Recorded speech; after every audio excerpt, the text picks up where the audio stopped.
Hi guys, आप लोग कैसे हैं। मैं मोहम्मद मिकाइल अंसारी और आप लोगों का मेरे इस यूट्यूब चैनल स्टडी मित्र मिकाइल में वेलकम है। दोस्तों, जैसा कि हम लोगों ने शुरू किया है how to translate into English, जो कि ट्रांसलेशन की बहुत ही अच्छी बुक है और जो हमें हिंदी से इंग्लिश में ट्रांसलेट करने सिखाती है।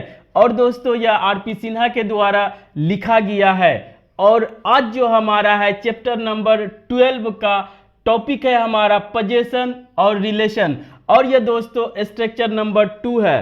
पहले स्ट्रक्चर में हम लोग देखें कि कैसे हैव से या हैज से या दोस्तों हैव गॉट से हम लोगों ने पोजेशन या रिलेशन दिखाया।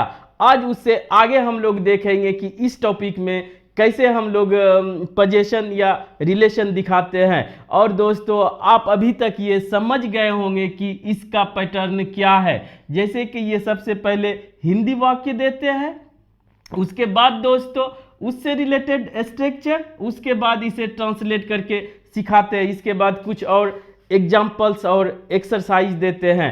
और दोस्तों, हम आपके साथ ये करते हैं कि इसमें यूज होने वाले स्ट्रक्चर को आपके साथ डिस्कस करके एक्सप्लेन करके आपके लिए और आसान बना देते हैं। और साथ ही साथ इसमें जो भी एक्स्ट्रा कंसेप्ट से यूज होता है उसे भी आपके साथ डिस्कस करते हैं, उसे भी एक्सप्लेन करते हैं और आपके लिए आसान बना देते हैं, ताकि आप आसानी से इस बुक को समझ सके और ट्रांसलेट कर सके और अपना इंग्लिश लैंग्वेज को इम्प्रूव कर सके ज़्यादा से ज़्यादा और कम टाइम में। तो दोस्तों, अगर इस चैनल पे नए हैं और इस वीडियो को पहली बार देख रहे हैं तो प्लीज़ इस वीडियो को लाइक के साथ साथ इस चैनल को ज़रूर सब्सक्राइब करें। आपका लाइक करना, सब्सक्राइब करना मेरे लिए बहुत बड़ी बात हो जाती है दोस्तों, इसके लिए एडवांस में शुक्रिया। आइए अब दोस्तों देखते हैं कि इसमें आज हम लोग क्या सीखते हैं। जैसे कि पोजेशन के लिए और रिलेशन के लिए हम लोग पहले पढ़ चुके हैं दोस्तों। हैव फॉर्म से बताते हैं, as a main verb use होता है। हैव, हैज और पास्ट में हमारा हैड है और फ्यूचर में विल हैव, शैल हैव से करते हैं। तो दोस्तों, यहाँ पे दूसरे तरह से जानने के लिए, जैसे कि हिंदी में है यह मेरी किताब है, यह किताब मेरी है। दोनों एक ही बात है, एक ही स्टेटमेंट है, लेकिन दो अलग अलग तरीके से कहा जा सकता है और इंग्लिश भी अलग अलग होगा। जैसे वह उसका अपना घर है, वह मेरा भाई है, वे मेरे पिताजी है। अगर इस तरह से रहे दोस्तों, इस पूरे वीडियो को देख लेते तो आपको कोई कंफ्यूजन नहीं रहेगा दोस्तों। इसमें जो भी एक्स्ट्रा बातें यूज हुई है वो मेन है, उसे हम लोग अगर सीख लेते हैं, जिसे कि हम लोग बोलते हैं दोस्तों पर्सनल प्रोनाउन। उसके साथ साथ हम लोग पजेसिव प्रोनाउन भी पढ़ेंगे और पजेसिव एडजेक्टिव भी पढ़ेंगे। तो आइए पहले दोस्तों इसको देखते हैं कि पर्सनल प्रोनाउन क्या होता है। ये स्ट्रक्चर उसके बाद अपने आप समझ में आ जाएगा, उसके बाद इसे हम लोग आसानी से ट्रांसलेट कर सकेंगे। तो सबसे पहले दोस्तों इस ये डायग्राम को या टेबल को आपको हर हाल में समझना होगा और इसे माइंड में रखना होगा और इसे जब जरूरत पड़े यूज करना होगा। ये दोस्तों कंफ्यूजिंग हो सकता है, लेकिन ये बहुत ही आसान है, लेकिन इसकी ज़रूरत भी बहुत ज़्यादा है इंग्लिश लैंग्वेज में। तो आइए सबसे पहले इसे क्लियर करने की कोशिश करते हैं, उसके बाद ये आसानी से हम लोग बना लेंगे। तो दोस्तों सबसे पहले यहाँ पर हम लोग एक डायग्राम लिए हैं जो कि पर्सनल प्रोनाउन से है। सबसे पहली बात कि प्रोनाउन क्या होता है। तो दोस्तों सिंपली जो नाउन के जगह पे, स्थान पे, प्लेस पे हम लोग यूज जिसे कर सकते हैं वो हमारा प्रोनाउन होता है। उसमें से एक टाइप है पर्सनल प्रोनाउन और दूसरा टाइप है पजेसिव प्रोनाउन। ठीक है दोस्तों, तो यहाँ पे हम लोग ये दोनों को क्लियर करेंगे और साथ ही साथ में पजेसिव एडजेक्टिव को। तो पर्सनल जो पर्सन से रिलेटेड हो उसे पर्सनल प्रोनाउन कहेंगे। तो यहां पर दोस्तों सबसे पहला पॉइंट हमारा है कि ये है एससी और ओसी। ये क्या है दोस्तों, ये सब्जेक्टिव केस है और ये ऑब्जेक्टिव केस है। तो इसे हम लोग शॉर्ट सर्किट और ओपन सर्किट नहीं पढ़ेंगे, इसे सब्जेक्टिव केस और objective case of the pronoun. क्योंकि इसलिए दोनों पढ़ना पड़ता है दोस्तों कि दोनों अलग होता है। प्रोनाउन के केस में दोनों डिफरेंट हो जाता है।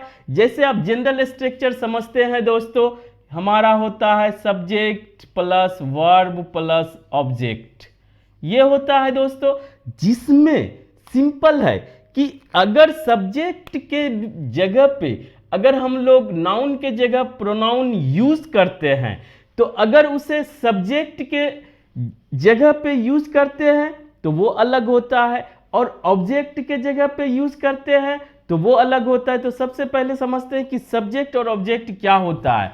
जो एक्शन को परफॉर्म करता है और जनरली ये सेंटेंस के स्टार्टिंग में रहता है, यही एक्शन को परफॉर्म करता है, इसे सब्जेक्ट बोलते हैं। ठीक है दोस्तों, या इसकी बात की जाती है। उसके बाद हमारा वर्ब आता है, जो एक्शन परफॉर्म हो, पोजीशन हो, चाहे रिलेशन बताए, चाहे कुछ भी स्टेट ऑफ बीइंग बताए। ठीक है, ये सब बातें हो चुकी है दोस्तों।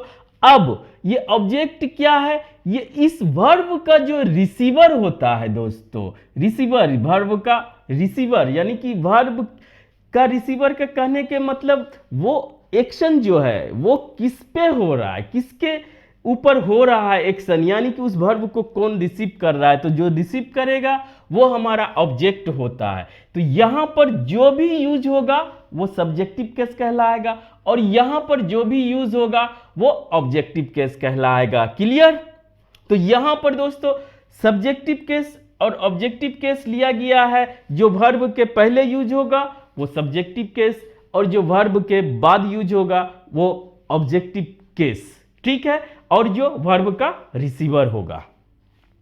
क्लियर? अब आइए दोस्तों कि पर्सनल प्रोनाउन को 3 कैटेगरी में बांटा गया है, और उसको नाम सिंपली दिया गया है फर्स्ट पर्सन, सेकंड पर्सन और थर्ड पर्सन। और दूसरा नाम देखते हैं और क्या है। तो दोस्तों first person, second person, first person, second person और थर्ड पर्सन, इतना है। अब आइए दोस्तों कि फर्स्ट पर्सन क्या होता है, जो बोलता है, जो कुछ कर रहा है, जो सामने है, जो बोल रहा है। जैसे उसे स्पीकर भी बोला जाता है, जैसे मैं यहाँ पे बोल रहा हूं तो मैं क्या हुआ, फर्स्ट पर्सन। और दोस्तों इसे स्पीकर भी बोला, स्पीकर बोलने वाला। क्लियर? अब यहाँ पे एक और है कि फर्स्ट पर्सन में जैसे मैं बोल रहा हूं तो एक की बात होती है। ठीक है, अगर हो सकता है कि बोलने वाले ज्यादा हो, एक से ज्यादा हो, तो वहां पर उसे प्लूरल कहा जाता है।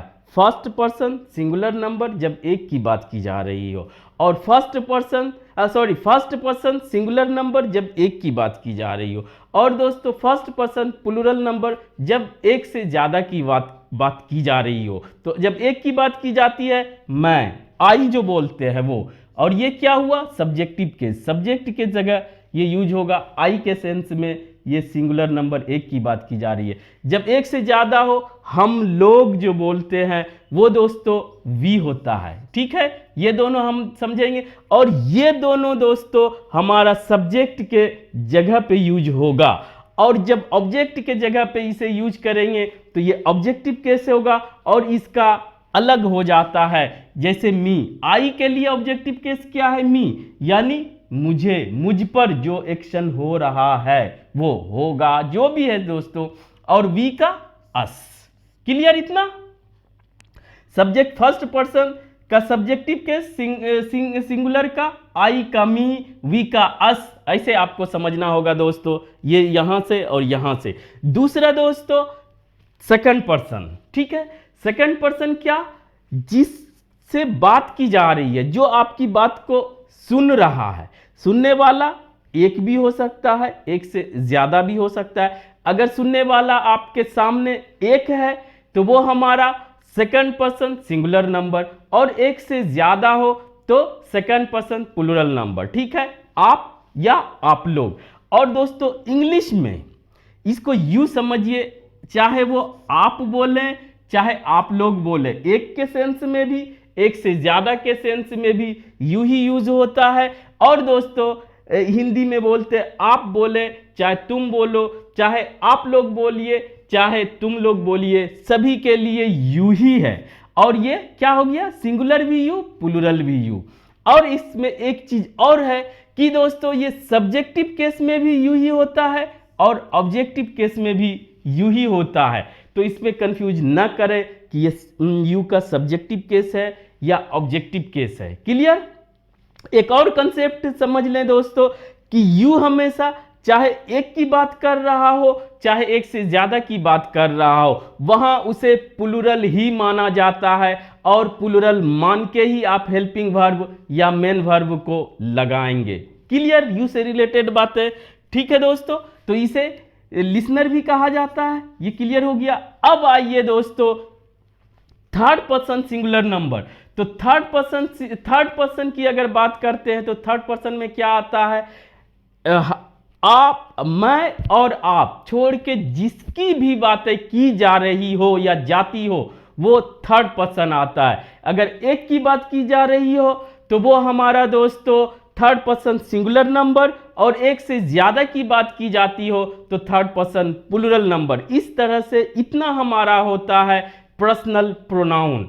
तो ठीक है दोस्तों, उसके लिए भी और थोड़ा सा है कि अगर एक की बात की जाती हो और इसे अदर्स में रखा जाता है, स्पीकर, लिसनर, अदर्स, और ये अगर एक की बात की जाती हो और ये मेल की बात की जाती हो, बॉय की, मैन की, तो वहां पर दोस्तों एक के सेंस में ही आता है, और दोस्तों फीमेल के सेंस में गर्ल या वुमन के सेंस में शी आता है। क्लियर? और दोस्तों ये इट है, नॉन लिविंग थिंग की भी बात करते हैं। ठीक है? आदमी के अलावा आप दूसरे भी चीज की बात करते हैं, प्लेस की बात करते हैं, थिंग हो, प्लेस हो, एनिमल हो, इसकी अगर बात करते हैं एक के सेंस में तो वहां पर दोस्तों हम लोग इट का यूज करते हैं, यानी कहिए लाइफलेस थिंग के लिए इट का यूज करते हैं, या नॉन लिविंग थिंग, निर्जीव के लिए एक के सेंस में इट का यूज करते हैं दोस्तों। क्लियर? और सभी के लिए थर्ड पर्सन प्लूरल नंबर एक से ज्यादा हो, ये दोनों मिलके हो, या दो से ज्यादा हो, तो वहां पर दोस्तों हम लोग दे का यूज करते हैं, और ये सभी हमारा सब्जेक्टिव केस होता है, सब्जेक्ट के जगह पे यूज होता है। और प्रोनाउन कहाँ यूज किया जाता है? नाउन के जगह पे, नाउन के रिपीटेशन से बचने के लिए। क्लियर? और मीनिंग समझते ही है, वह के सेंस में, दे मीन्स वे लोग के सेंस में। अब आइए दोस्तों ये सब का ऑब्जेक्टिव केस, ऑब्जेक्ट के जगह पे अगर यूज होगा तो यहां पर ही के लिए दोस्तों हिम, और शी के लिए हर, और दोस्तों जैसे कि यू का सब्जेक्टिव केस और ऑब्जेक्टिव केस यू ही होता है, उसी तरह से दोस्तों इट का हमेशा याद रखें कि इट का भी ऑब्जेक्टिव केस इट ही होता है। सब्जेक्टिव केस और ऑब्जेक्टिव केस दोनों इट ही होता है। जैसे किसी चीज को देख के आप बोलते हैं आई लाइक इट, तो ये जो लाइक वर्ब हुआ, वर्ब के बाद जो यूज हुआ इट, तो ये हमारा ऑब्जेक्टिव केस है, और दोनों सेम होता है। Concept clear? अब आइए दोस्तों आगे देखते हैं कि हमारा पजेसिव एडजेक्टिव क्या होता है और पजेसिव प्रोनाउन क्या होता है। क्योंकि हम लोग यहाँ पे प्रोनाउन पढ़ रहे हैं लेकिन पजेशन से है, तो दोनों को साथ में एक डायग्राम में, एक टेबल में पढ़ने से दोस्तों आपका कंसेप्ट क्लियर हो जाएगा, कंफ्यूजन भी दूर हो जाएगा। लेकिन आपको ये प्रैक्टिस कर करके अपने माइंड में, अपने सबकॉन्शियस माइंड में स्टोर करना पड़ेगा, ताकि आपको जब भी ज़रूरत पड़े वो आपके लिए सही से निकले और वो कंफर्म हो सके आपके लिए। क्लियर दोस्तों? अब आइए एडजेक्टिव। एडजेक्टिव क्या है दोस्तों? जो नाउन या प्रोनाउन के बारे में एक्स्ट्रा या एडिशनल इंफॉर्मेशन दे। ठीक है? तो कुछ एडजेक्टिव ऐसे होते हैं जो सिर्फ और सिर्फ नाउन के पहले आता है, अकेले नहीं आ सकता है, उसे डिटरमिनर बोलते हैं। तो ये सब डिटरमिनर के कैटेगरी में आता है। वो एडजेक्टिव में हम लोग देखे भी और भी देखेंगे। तो सबसे पहले दोस्तों दूसरी बात, अगर ये इसका आई, मी के लिए एडजेक्टिव यूज करना है तो माई मीन्स मेरा, अगर मेरा के सेंस में यूज करते हैं, उसके बाद नाउन का आना मस्ट है, तो वो दोस्तों मेरा के सेंस में माई। ठीक? क्लियर? ये हमारा पजेसिव एडजेक्टिव है। और आवर मीन्स हम लोगों का। अब इसे आसानी से समझ जाएंगे दोस्तों। और योर मीन्स चाहे बोलिए आपका, आप लोगों का, तुम्हारा या तुम लोगों का, सभी के लिए सेम है। इसी तरह से दोस्तों यहां पर थर्ड पर्सन में हीज मीन्स उसका, उनका, जो बोलिए हिंदी में हर मीन्स भी उनका, ठीक है, फीमेल के लिए है दोस्तों। और दोस्तों यही होता है इट्स। इट्स जो है हमारा होता है पजेसिव एडजेक्टिव, और हम लोग इसके पहले भी पढ़ चुके हैं दोस्तों, ITS और IT एपोस्ट्रोफे एस। तो ये इट्स जो होता है विदाउट एपोस्ट्रोफे, ये हमारा होता है पजेसिव एडजेक्टिव, जो बोलते हैं इनका, उनका, उसका दोस्त, इसका। इसका सही है कि कोई इसके लिए बोलते नॉन लिविंग थिंग के लिए, तो ये इसका के सेंस में देता है दोस्तों। और जब यहां पर एपोस्ट्रोफे लग जाता है तो उसका मतलब हो जाता है it is, it was, it has. Clear? ये भी एक कंसेप्ट क्लियर हो गया, अब कंफ्यूजन नहीं होना चाहिए। अब दोस्तों जो हमारा है मेन, यहां पर इससे रिलेटेड इतना जानने के बाद कि पजेसिव प्रोनाउन, पजेसिव मीन्स जो हमारा अधिकार है, उससे रिलेटेड जो अगर प्रोनाउन की बात करेंगे तो उसका क्या होगा। तो दोस्तों फर्स्ट पर्सन के लिए हमारा यानी माइन और हमारा आवर्स, ठीक है, ये यूज किया जाता है, और सेंस मेरा ही होता है दोस्तों, ठीक है, और हम लोगों का। लेकिन इसमें जो है हमारे साथ नाउन और एडजेक्टिव दोनों मिला हुआ है। क्लियर? दो चीज का कॉम्बिनेशन है, माइन या आवर्स। और उसके बाद दोस्तों योर का योर्स हो जाएगा पजेसिव प्रोनाउन। और ये भी याद रखें दोस्तों योर्स में कि कभी कभी हम लोग यहाँ पर या तो यहाँ पर एपोस्ट्रोफे लगाते हैं या यहाँ पे लगाते हैं, और योर्स में डबल एस, तो ये सब कुछ नहीं होगा, सिर्फ इसी तरह से लिखा जाएगा। अगर एपोस्ट्रोफे देते हैं तो भी गलत, यहाँ भी देते हैं तो भी गलत, या कुछ भी इसके अलावा लिखते हैं दोस्तों YOURS, तो वो गलत हो जाएगा। क्लियर? ये समझ लें, योर्स मीन आपका होता ही है, वो क्या है, पजेसिव है, एडजेक्टिव और नाउन के साथ है, ठीक है। और इसके लिए ही, हिम, हिज, और इसका दोस्तों हिज ही होता है, यहां पर डबल एस नहीं होता है, क्योंकि यहां पे देख रहे हैं कि आवर्स में आवर्स आया, योर्स आया, हिस, तो यहां पर एक ही एस होगा। और उसका क्या वजह होता है दोस्तों कि डबल एस की जरूरत ही नहीं है, नहीं तो हिसिंग साउंड हिस आ जाएगा, इसीलिए एक ही एस होता है। और ये दोनों दोस्तों सेम हो जाता है।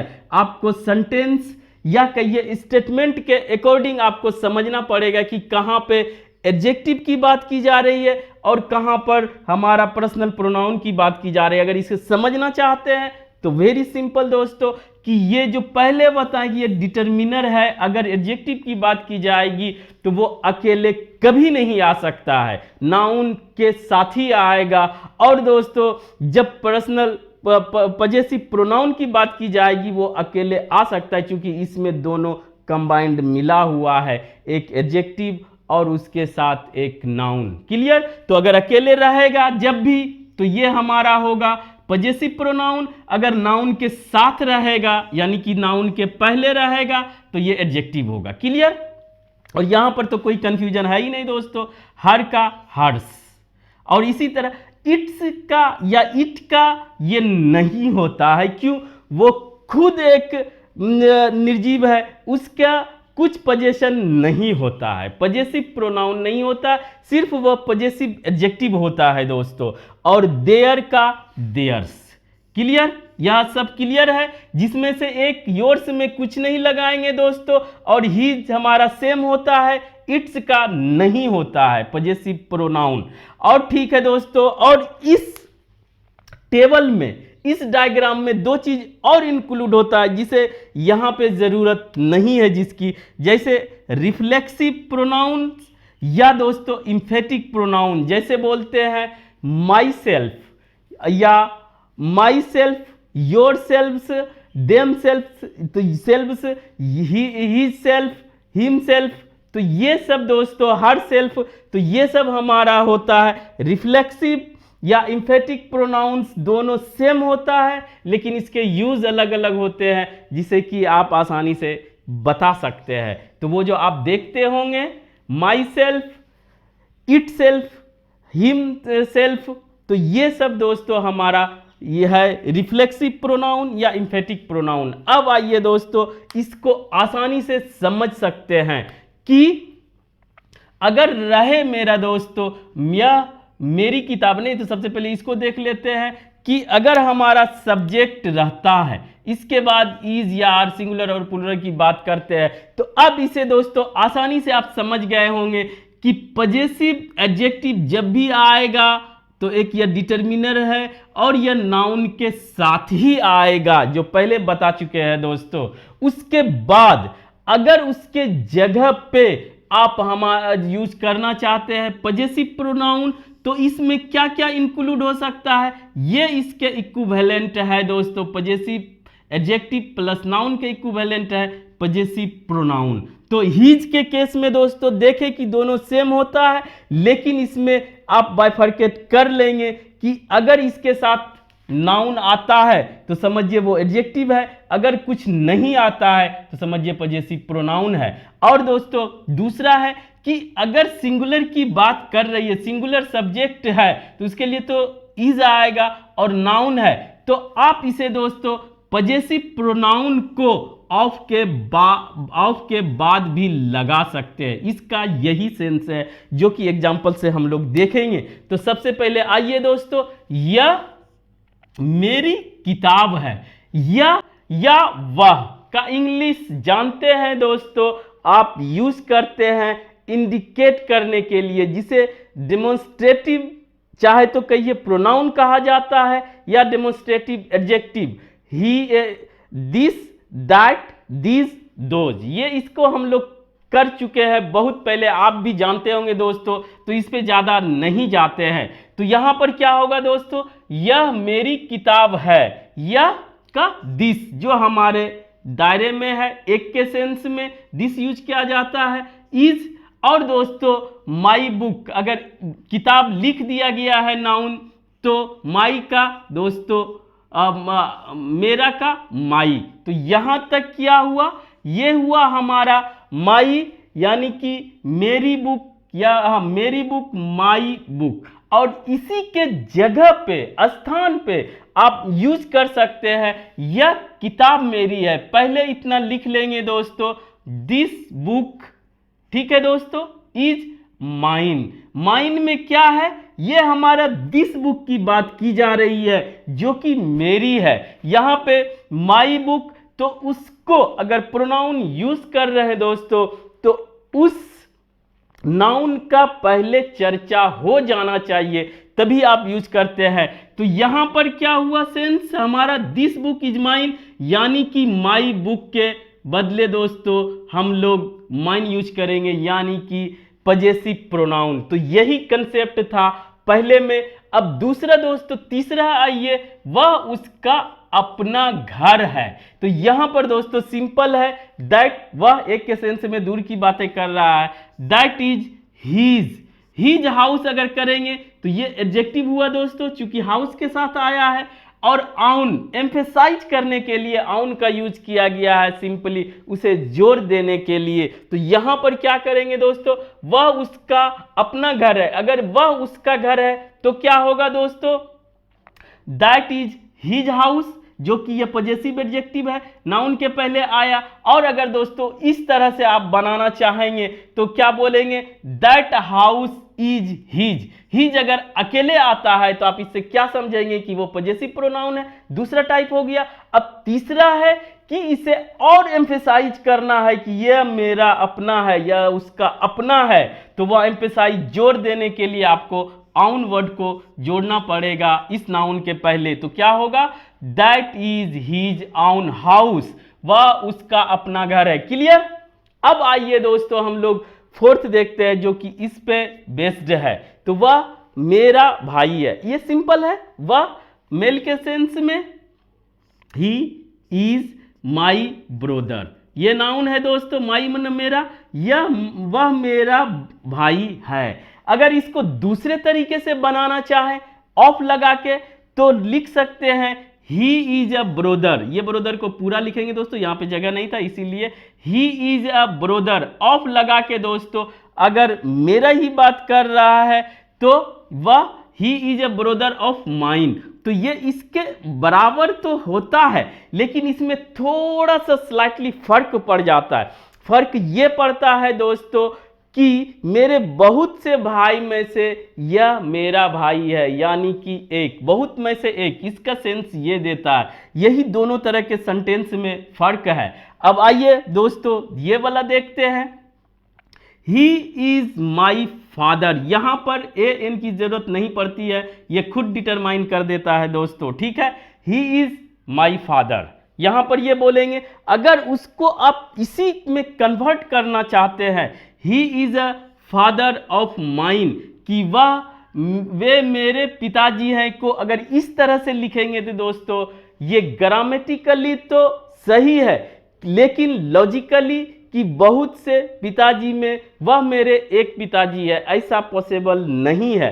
और इस तरह के सेंटेंस को आप लॉजिकली इसे गलत माना जाता है। तो अब आइए दोस्तों एक और सेंटेंस देखते हैं, और ये सेंटेंस ये है दोस्तों, योर पेन इज रेड, ठीक है दोस्तों, योर पेन इज रेड, ये सिंपल है कि आपका पेन जो है रेड है, लाल है। उसके बाद दोस्तों अगर अपने बारे में इस सेंटेंस के बाद अगर लिखना चाहते हैं, your pen is red mine is black, तो कहने का मतलब है कि यहां पर दोस्तों इसमें पजेसिव एडजेक्टिव के साथ नाउन है दोस्तों, और जब यहां पे इसका चर्चा हो गया है तो यहां पर हम सिर्फ mine, mine means my pen को यूज कर सकते हैं दोस्तों, और ये इसके इक्विवेलेंट है। तो कहने का मतलब ये है दोस्तों कि पजेसिव प्रोनाउन ऑब्जेक्ट भी बन सकता है और सब्जेक्ट की भी बन सकता है, और यह ऑफ के बाद भी आ सकता है दोस्तों। इस तरह से आज हम लोगों ने इस वीडियो से बहुत कुछ सीखा। अगर आप इससे कुछ सीखे हो और आपको अच्छा लगा हो तो प्लीज़ इसे लाइक करें, सब्सक्राइब करें और अपने दोस्तों के बीच शेयर जरूर करें दोस्तों।